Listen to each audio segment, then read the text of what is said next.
મિત્રો, પ્રોટીનથી ભરપૂર અને ફક્ત 10 જ મિનિટમાં બની જતા ઇન્સ્ટન્ટ કાળા ચણામાંથી આપણે એકદમ ટેસ્ટી અને ક્રિસ્પી ઢોસા બનાવીશું. એના માટે મેં બધી સામગ્રી લઈ લીધી છે. કાળા ચણા લીધા છે, સાથે થોડી બીજી સામગ્રી છે, એ હું તમને બતાવતી જઈશ.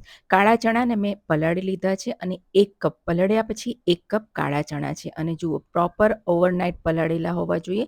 એને એક આપણે મિક્સર બાઉલમાં લઈ લઈશું. ત્યારબાદ અડધો કપ સૂજી લેવાની છે અને અડધો કપ આપણે દહીં નાખીશું.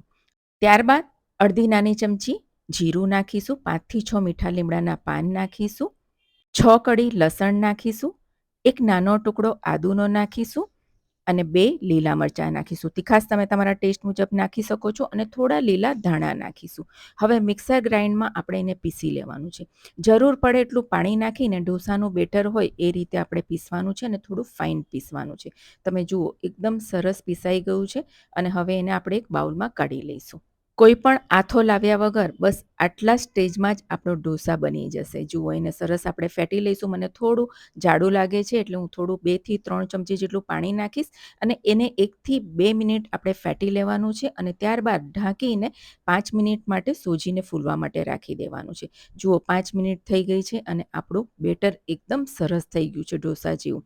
હવે એમાં સ્વાદ મુજબ મીઠું નાખીશું અને અડધી નાની ચમચી ઈનો નાખવાનો છે. ઈનોની જગ્યા પર તમે બેકિંગ સોડા પણ લઈ શકો છો અને એને સરસ મિક્સ કરી લઈશું. આપણું ઢોસાનું બેટર રેડી થઈ ગયું છે. હવે ઢોસા બનાવવા માટે મેં એક તવો મૂકી લીધો છે, નોનસ્ટિકનો તવો લીધો છે. એમાં થોડું ઘી નાખીશું અને પાણીનો છાંટો નાખીશું અને પછી એક કપડાથી આપણે સરસ પોછી લેવાનું છે. ઢોસા બનાવતી વખતે ધ્યાન રાખવાનું છે કે તવો બહુ ગરમ ના હોવો જોઈએ. જ્યારે આપણે ઢોસા પાથરીએ ત્યારે તવો થોડો ઠંડો હોવો જોઈએ. હવે આપણે 2 મોટી ચમચી જેટલું બેટર લઈશું અને ઢોસાને પાથરી લઈશું. એને ગોળ ગોળ ફેરવતા જવાનું છે. તમે જુઓ એકદમ પરફેક્ટ તમારો ઢોસો પથરાઈ જશે. જુઓ એકદમ સરસ ફેલાઈ ગયો છે. હવે ગેસની ફ્લેમ મીડિયમ કરી દઈશું અને હવે ઢોસાને ક્રિસ્પી બનાવવા માટે અડધી નાની ચમચી ઘી નાખીશું અને ઢોસાને ચડવા દઈશું. થોડો ઢોસો આપણો ક્રિસ્પી થાય એટલે એના પર ઝીણી સમારેલી ડુંગળી અને છીણેલું બીટ અને પનીર નાખીશું. તમે બીજું પણ નાખી શકો છો, કેપ્સિકમ, ગાજર પણ નાખી શકો છો. ઉપરથી થોડો ચાટ મસાલો નાખીશું અને ઢોસાને એકદમ સરસ ક્રિસ્પી થવા દઈશું. જુઓ ઢોસો આપણો સરસ ક્રિસ્પી થઈ ગયો છે અને તમે જોઈ શકો છો એકદમ સરસ બન્યો છે, ક્રિસ્પી અને એકદમ ટેસ્ટી. એને આપણે કાઢી લઈશું અને આ જ રીતે જુઓ મેં બીજો ઢોસો પણ બનાવી લીધો છે અને તમે જોઈ શકો છો એનો કલર પણ જુઓ અને ક્રિસ્પી પણ જુઓ. કોઈ પણ જોઈને કહી નહીં શકે કે આ કાળા ચણાનો ઇન્સ્ટન્ટ ઢોસો છે. જુઓ પરફેક્ટ બની ગયો છે.